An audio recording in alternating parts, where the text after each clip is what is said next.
এবার সজল ঘোষের কাছে জানতে চাইব, বিধায়ক যে এলাকার বরানগর, সেখানে কি অবস্থা এবং ভয়ঙ্কর খারাপ কি রকম ভয়ঙ্কর? ভয়ঙ্কর ভয়ঙ্কর। আমি নিজেও আগে বুঝিনি এত খারাপ অবস্থা হতে পারে। আমি এটা খুব অনেস্টলি বলছি, আমি মানুষের কাছে দায়বদ্ধ, আমি মানুষের কাছে প্রতিজ্ঞাবদ্ধ, কিন্তু একটা পুরসভার যে এই ভয়ঙ্কর অবস্থা হতে পারে, দেখুন আমিও তো একটা পুরসভার সদস্য, সেখানেও ভালো নেই পুরসভাটা, কিন্তু এত ভয়ঙ্কর হতে পারে এটা আমি সত্যিই আগে বেআইনি নির্মাণ। আরে আমি বলছি শুনুন, গত 15 দিন ধরে ধরুন আমি আমার ওখানে অফিস চালু করেছি এবং অফিসে নিয়মিত বসছি, সারাদিন শুধু আমি অভিযোগ শুনে আসছেন। কি অভিযোগ শুনছি যেগুলো প্রায় আমার হাতে নেই সলভ। এক হচ্ছে সিসি নেই, প্রমোটার দিয়ে দিয়েছে, প্রমোটার পজিশন দিচ্ছে না, প্রমোটার এই করেছে, আমি 10 বছর বাড়ি দিয়ে দিলাম, হাউ হাউ করে কাঁদছে লোক, এবং আমিও বুঝে উঠতে পারছি না আমি এত কেস কাকে পাঠাবো, এত প্রবলেম আমি কোথা দিয়ে সলভ করব। আমি বলছি আপনি যদি একটা দিন আপনার এই ক্যামেরা ধরে বসে থাকুন না, আমি বলছি দারুণ টিআরপি হবে যে কোনো বিধায়কের, আপনি তার অফিসে গিয়ে ধরুন, মানুষের অভিযোগটা শুনুন, মানুষের অভিযোগ শুনুন। মানুষ তো এতদিন বলতে পারতেন না, বলার মতো সাহসের এবার জায়গা মুশকিল ছিল হচ্ছে না। যেটা এই যে 10 সজল বলছেন না, পুষ্পা কেউ নয়, তারা কোনো গুন্ডা নয়, এরাই তো, এদের জন্যই তো মানুষ আতঙ্কিত ছিল। সরকার পাশে ছিল বলে, পুলিশ পাশে ছিল বলে। আরে পুষ্পা তো খাস মমতা ব্যানার্জির যে গরু দুধ দেয় সে গরুর লাথি খেতে হয় সেই অঞ্চলে, সেই জঙ্গলের জানোয়ার, তো সেই জানোয়ার সেখানে আজকে তার ঘর বাড়ি ভাঙছে কেন পাবলিক? এই বড় ভয়ঙ্কর। মানে পুরসভাটা এখনো তৃণমূলের, বরানগর পুরসভা। এই পুরসভা আপনি যদি না চান বলুন, আপনি যদি না চান, না আমি বলছি আপনি যদি না চান কাল সকালে পাল্টে যেতে পারে। ঠিক, হ্যাঁ সেরকম সম্ভাবনা আছে। সম্ভাবনার কি আছে, জোর করে রাখা হয়েছে। না, মানুষের পরিষেবার জন্য তো পুরসভাটাকে দরকার, রেখেছি তো ওই জন্য আমরা। কিন্তু সেই পুরসভা বিরোধী দলের হাতে থাকলে পরে সেই অভিযোগগুলো শুনবে কে? ওখানে আমাকে নিয়মিত বসতে হচ্ছে পুরসভা। হ্যাঁ, আচ্ছা,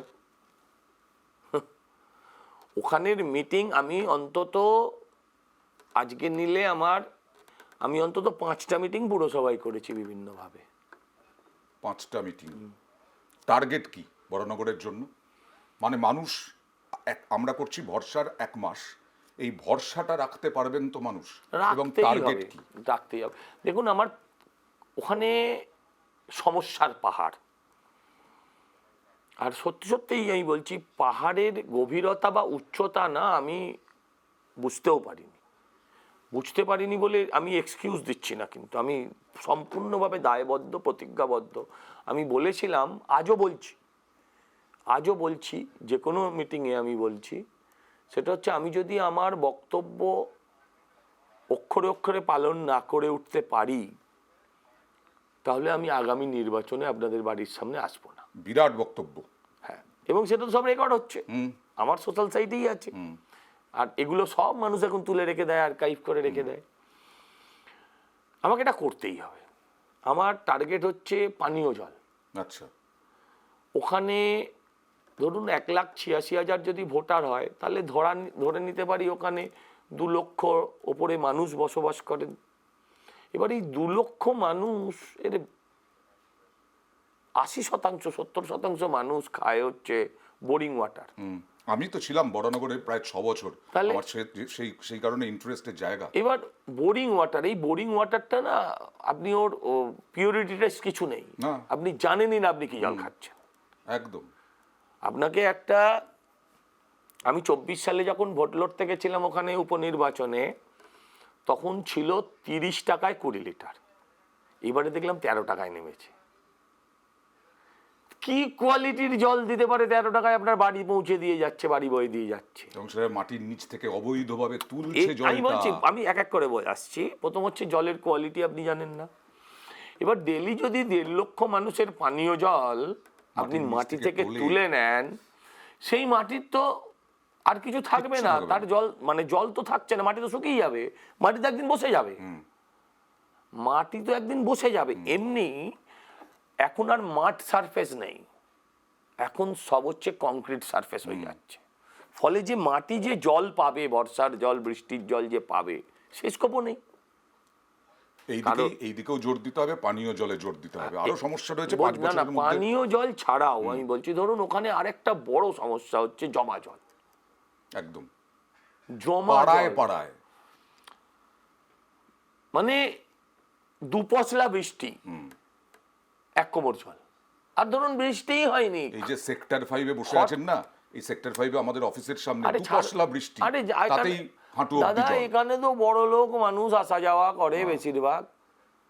খাটে বাচ্চাকে রেখে, খাটের নিচে জল, খাটে বাচ্চাকে রেখে মা ঘরের বাইরে গেছে, ব্যাস। বাচ্চা খাট থেকে পড়ে ঘরের মধ্যে জলে ডুবে মরে গেছে। এর থেকে প্যাথেটিক কন্ডিশন এই একবিংশ শতাব্দীর একটা প্রগতিশীল দেশের একটা অঙ্গরাজ্যে বসে কি হতে পারে, আপনি আমায় বলুন। ঠিক, নিশ্চয়ই এই সমস্ত সমস্যার সমাধান হবে সজল ঘোষের মাধ্যমে। করতেই হবে। আমি শেষ প্রশ্ন করছি, একেবারে শেষ হয়ে গেছে। তৃণমূল বসে গেল কি করে? কেন বসে গেল? এই পার্টিটার এই অবস্থা হলো কেন? এটা পার্টি আপনারা প্রচার করেছেন তাই, এটা কোনোদিনই পার্টি ছিল না, এটা কোনোদিনই পার্টি ছিল না। আপনি বললেন যে আমি একজন আগের যিনি প্রার্থী ছিলেন তাকে আমি হারিয়েছি, আমি তাকে হারাইনি, মানুষ মমতা ব্যানার্জিকে হারিয়েছে। মমতা ভার্সেস জনতার লড়াই ছিল এটা। শুধু দেখুন, সব পার্টিতে কিছু চোর ডাকাত থাকে, বদমাস থাকে, কিছু থাকে একটা দুটো, কিন্তু ঠকবাজতে গাঁও যার। না বলছি সব চোর ডাকাতদের নিয়ে যদি একটা পার্টি তৈরি হয় তাহলেই হবে। আমি ভোটের দিন, কাউন্টিং এর দিন, সব কর্মীরা আমার যারা কাউন্টিং এজেন্ট তারা ভোরবেলা চলে গেছে, তো আমি সাধারণত যাই না কাউন্টিং এ, আমার একটা সুপারস্টিশন কাজ করতো, যদি এবার কেটে গেল। তো আমাকে না আমার কর্মীরা বললো না তোমাকে যেতেই হবে, এটা একটা মনোবলের ব্যাপার ট্যাপার আছে। তো আমি সকাল 10টার সময় আমি বাড়ি থেকে বেরোলাম। সকাল 10টার সময় আমি যখন বাড়ি থেকে বেরোলাম, তখন অটোগুলো যে চলছে তাতে পথ করছে জোড়া ফুল, পেছনে প্রার্থীর ছবি তৃণমূল হয়ে গেল।